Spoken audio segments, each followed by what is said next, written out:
ప్రాక్టికలే. మరి ఇందాక చెప్పినట్టు నేను ఎక్కడికక్కడికో పోతుంటానని చెప్పాను.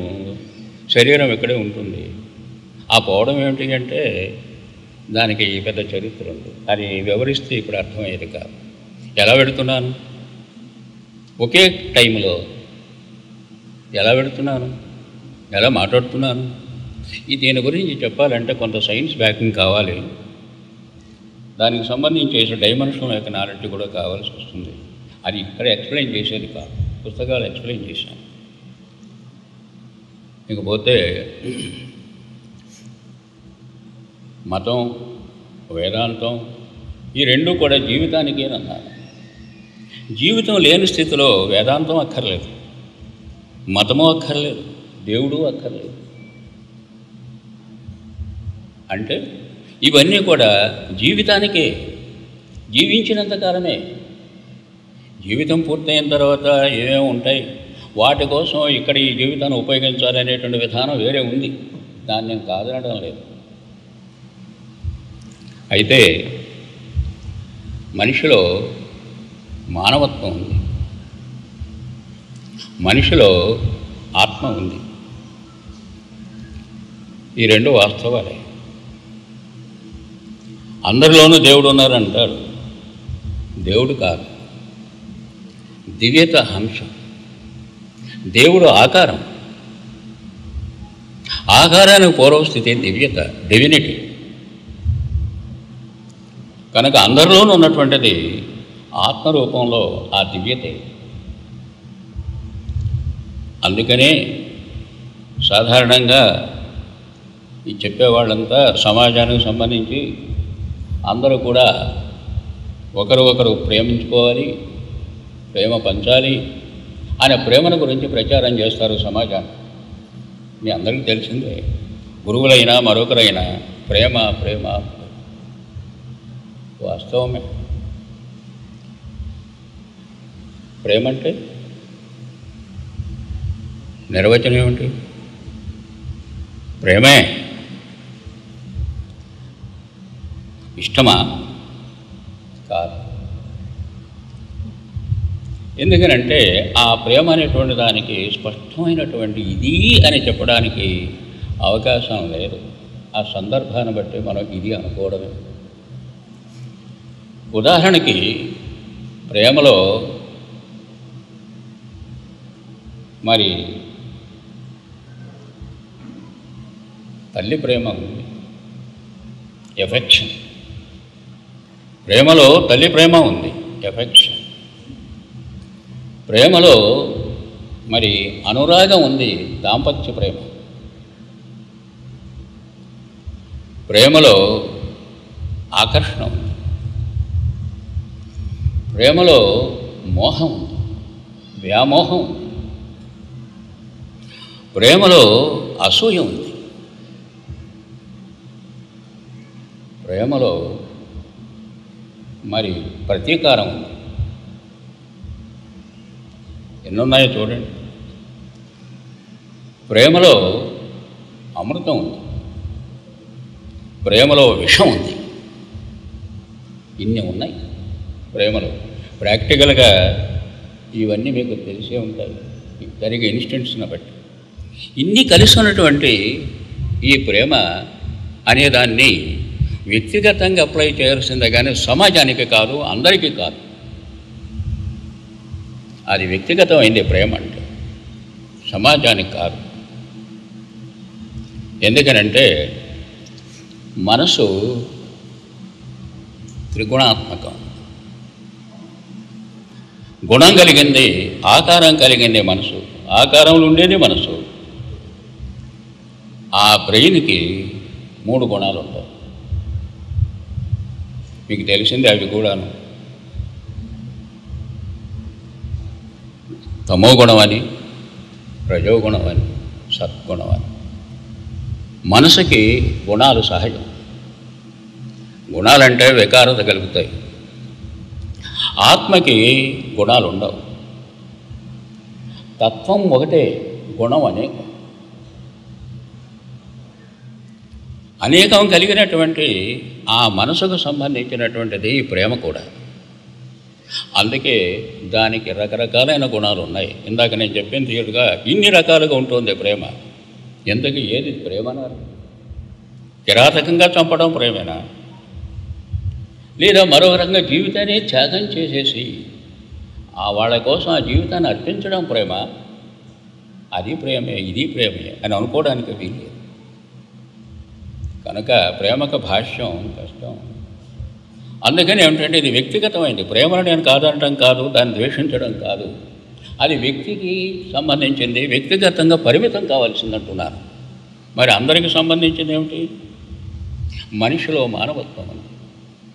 మానవత్వం అందరిలోనూ ఉంది. అది గుణం కాదు, తత్వం. మానవ జాతికి అంతటి కూడా పనికొస్తుంది ఆ మానవత్వం. అది అపకారం చేయదు, గుణవికారం కాదు, ఒకటే తత్వం. అలాగే మనిషిలో ఆత్మ ఉంది, అది కూడా ఆత్మతత్వమే. ఆ ఆత్మతత్వాన్ని కంపాషన్, ఆత్మీయత, ఆత్మతత్వం, ఆత్మీయత. మనిషి మనసు విధానం, మనసుకు సంబంధించిన మానవత్వం. అందుకని మానవులందరికీ, మానవ జాతి అంతటికీ కూడా కావలసినటువంటిది, అపకారం చేయనటువంటివి ఈ మానవత్వం, ఈ ఆత్మీయత.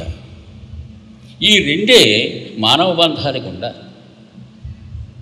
మానవులకు ఉపయోగించేది ఇవే. ఈ రెండిటినే కోరుకోవాలి. అందుకే ప్రతి మనిషి తోటి మనిషిని మానవత్వంగా ఆలోచన చేయండి. అలాగే ఆత్మీయంగా పలకరించండి, ఆత్మీయంగానే వాళ్ళతో వ్యవహరించండి. ద్వేషం అక్కర్లేదు. నిజానికి చెప్పాడు వస్తే ఇక్కడ ఒక రకంగా చెప్తే మానవులంతా సమానం కాదు, మానవులంతా ఒకటి కాదు. అయితే రాజకీయాలు చెప్తాయనుకోండి, రాజకీయాలు చెప్తా ఏమేమో, కానీ మానవులంతా ఒకటి కాదు అనేది అందరికీ తెలుసు. దేవుళ్ళంతా ఒకటి కాదు, మతాలన్నీ ఒకటి కాదు, దేవుళ్ళందరూ ఒకటి కాదు. దేనికదే భావం ఏదైనా కావచ్చు. అయితే అందరిది మానవత్వం, అందరికీ ఆత్మీయతే, దీనిలో భిన్నత లేదు. అయితే ఈ మానవత్వాన్ని ఆత్మీయతంగా మార్చి ప్రస్థానం చేసి ఆ ఆత్మీయతను దివ్యతగా గనక మీరు ప్రస్థానం చేయగలిగితే, మానవత్వాన్ని ఆత్మీయతకు, ఆత్మీయతను దివ్యతకు ప్రస్థానించగలిగితే మానవులంతా ఒకటే, దేవుళ్ళంతా ఒకటే, మతాలన్నీ ఒకటే, దివ్యత ఒకటే, ఆత్మ పరమాత్మ ఒకటే, విశ్వాత్మ ఒకటే. చూసారా? మదర్ న్యూక్లియస్ ఒకటే, అది తత్వం ఒకటే. అది కాదనుకున్నప్పుడు మనసుతోనే మనం ఆలోచన చేసి మనసు వరకే లిమిట్ అయితే అది దేనికదే ఒకటి కాబోదు.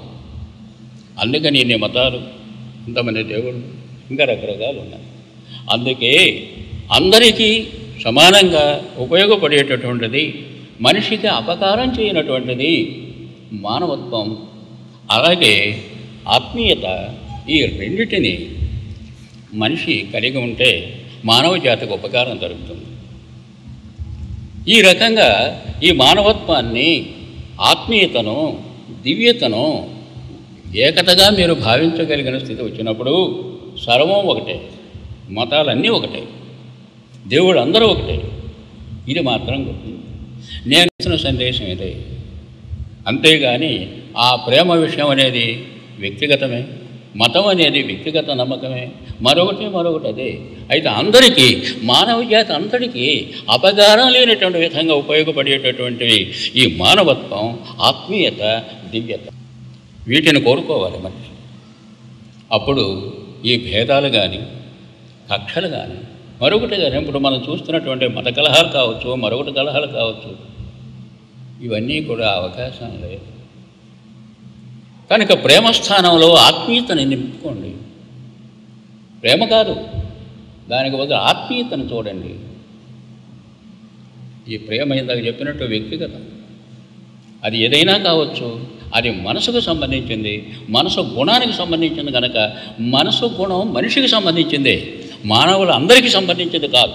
ఏ గుణం అయినప్పటికీ ఎవరి గుణం వారిదే. కానీ ఎవరి మానవత్వం వారిది కాదు, మానవత్వం మానవ జాతిది. అందుచేత నేను చెప్పేది అయితే ఇవన్నీ కొన్ని ఇంతవరకు అలవాటుగానో ఆచారంగానో వస్తున్నటువంటి విషయాల్లో నేను చెప్పినవి కొంత భిన్నంగా కనిపించవచ్చు, కానీ వ్యతిరేకం కాదు. ఇది మీరు గమనించండి, ఆలోచన చేయండి. మీ నమ్మకాలు పద్ధతులు అలాగే ఉంచుకోండి, వాటిని కాదనడం లేదు, వదులుకోమనడం లేదు. నేను చెప్పినవి కూడా కొంచెం యోచన చేసి ప్రాక్టికల్గా యోచన చేయండి, అవునా కాదా. నమ్మకంతో కాదు, నమ్మకం లేకపోవడంతో కాదు. ఇది సందేశంగా భావించండి. ఇంకా పోతే ఇక చాలాసేపు అయినట్టుంది, మిమ్మల్ని విసిగిస్తున్నాను. ఈ తాత్పర్యంతోనే మానవత్వం, తర్వాత ఆత్మీయత, దివ్యత, ఈ పద్ధతిలోనే మనిషి వలన, మనిషి చేత, మనిషి కొరకు అనేటువంటి నినాదం ఇస్తున్నాను. ఇదివరకే చెప్పాను. ఇది కూడా ఆలోచన చేయండి. మనిషి లేనిది, మనిషికి కానిది, మనిషికి అవసరం లేనిది ఏదైనా ఉందేమో జరుగుతున్నది. సైన్స్ కావచ్చు, టెక్నాలజీ కావచ్చు, మతం కావచ్చు, వేదాంతం కావచ్చు, దివ్య గ్రంథాలు కావచ్చు, ఏమైనప్పటికీ కూడా మనిషి వాటి వెనుక మనిషే ఉన్నాడు. మతం కావచ్చు, వేదాంతం కావచ్చు, మనిషితోనే ఉంది. అందుకే మనిషి వలన, మనిషి చేత, మనిషి కొరకే ఇవన్నీ. ఏమైనా జరగనివ్వండి, ఎక్కడైనా జరగనివ్వండి, అది రైటా రాంగా, మంచో చెడ్డ అనేటువంటి భేదం లేకుండా ప్రతిదీ కూడా మనిషి కన్సెంట్. అందుచేత ఈ నిదానాన్ని, ఇప్పుడు నేను చెప్పినటువంటి ఈ నినాదాన్ని దృష్టిలో పెట్టేసుకొని, ప్రేమను నేను వ్యతిరేకం చెప్పాను అనుకోకుండా, ప్రేమ వ్యక్తిగతం అంటున్నాను, సమాజానికి అప్లై చేయదు. ప్రేమ కావాలని చెప్పేసి ప్రచారం కావాలి. ఆత్మీయతను ప్రచారం చేయండి, మానవత్వాన్ని ప్రచారం చేయండి, దివ్యతను ప్రచారం చేయండి, మీరు అవలంబించండి. ఇవన్నీ కాస్త మనసులో ఉంచుకోండి, గుర్తు చేసుకోండి. మీ జన్మ తారీఖులకు నేను చెప్పినటువంటి శుభాకాంక్షలను కూడా కొంచెం మనసులో ఉంచుకోండి. ఆ డేట్ వచ్చినప్పుడు మేలు కలుగుతుందని నా నమ్మకం. సరే, ఇవన్నీ మీరు మనసులో మర్చిపోకుండా గమనంలో ఉంచుకోండి, గణన చేయండి, వాస్తవాన్ని తెలుసుకోండి.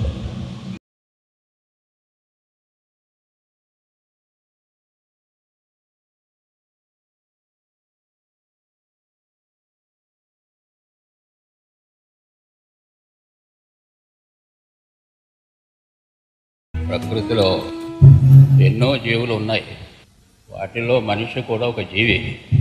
అయితే తన మేధస్సుని పెంచుకొని ఆలోచన పద్ధతిలో ఎంతో అభివృద్ధిలోకి వెళ్ళిపోయాడు. ఎందుకలా జరిగింది అంటే అది సైన్స్ చెప్పవచ్చు.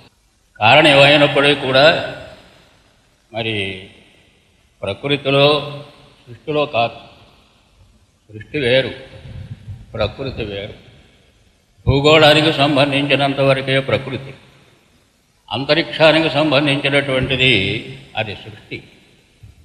కనుక ప్రకృతి వరకే, భూగోళం వరకే మన లిమిట్. ఈ భూగోళంలో మరి మనిషికి మించినటువంటి మరో జీవి ఎక్కడా కనబడదు. ఎందుకనంటే మనిషి ఆలోచన కలిగినటువంటి వాడు, యోచన కలిగినటువంటి వాడు. అందుచేత మరి ప్రకృతినే కాకుండా, తన జీవితాన్నే కాకుండా, అంతరిక్షంలో ఉన్నటువంటి విశేషాలు కూడా ఆలోచన చేయగలిగాడు. దేవుణ్ణి గురించి కూడా చెప్పగలుగుతున్నాడు. అంటే మనిషి సామాన్యుడు కాదు. ఇలాంటి స్థితి మనిషికి ఎలా లభించింది అంటే అతని మెదడు, ఆ బ్రెయిన్ యొక్క కెపాసిటీని బట్టి మనిషికి ఆ స్థితి కలిగింది. మిగతా వాటికి బ్రెయిన్ ఉంటుంది, మనిషి బ్రెయిన్ అంతకంటే ఉన్నతంగా ఉంటుంది. దీనిని గురించి తెలియడం అనేది సైన్స్కి కూడా సాధ్యం కావడం లేదు ఇప్పటి వరకు. అది అంతటిది సూపర్ కంప్యూటర్ను కూడా మించిపోయింది. అయితే ఇంత గొప్ప స్థితిని కలిగినటువంటి మనిషి మనస్సు మరి మంచిని చెడుని రెండింటిని కూడా కలిగి ఉంది. ఇది విశేషం. పరస్పర విరుద్ధమైనటువంటి రెండు గుణాలని కలిగి ఉంటుంది. The pairs of opposite. అందుచేత ఏమిటి, మంచి మనిషిలోనే ఉంటుంది, చెడు మనిషిలోనే ఉంటుంది, అపకారం ఉపకారం కూడా మనిషిలోనే ఉంటాయి, ప్రాణదానం ప్రాణం తీయడం రెండూ కూడా మనిషిలోనే ఉంటాయి. దేవుని గురించి చెప్పవచ్చు, దేవుడు లేడని చెప్పవచ్చు, అనేక రకాలైనటువంటి పరస్పర విరుద్ధంగా ఉంటాయి. అందుకనే జీవితం కూడా కష్టము సుఖం, మరి బాధ సంతోషం, ఇలా పరస్పర విరుద్ధంగానే ఉంటాయి జీవితం కూడా. మనిషి యొక్క ప్రత్యేకత అది. మరి ఇలా ఎందుకుంటుంది అనేది ఒక పెద్ద ప్రశ్న. మనిషిలో బ్రెయిన్లో 3 గుణాలు ఉంటాయి. అది తమస్, రజస్, సత్ అని 3 గుణాలు నిర్మాణంలోనే ఉన్నాయి. ఇవి ఒకదానికొకటి విరుద్ధమైనవి. తమస్ అంటే తెలియకపోవడం, మూర్ఖత్వం, మూఢత్వం. రజోగుణం అంటే ఉద్రేకం, తొందరపాటు, ఆవేశం, ఆలోచన లేకపోవడం. సద్గుణం అంటే సాత్వికం. ఇది తెలిసిందే. ఇవి అందరిలోనూ ఉంటాయి, అన్ని వేళలా ఉంటాయి, అన్ని కాలాల్లోనూ ఉంటాయి. అయితే ఆయా పరిస్థితులను బట్టి, వయస్సును బట్టి ఈ మూడిట్లో ఏదో ఒకటి ఎక్కువగా ఉంటుంది.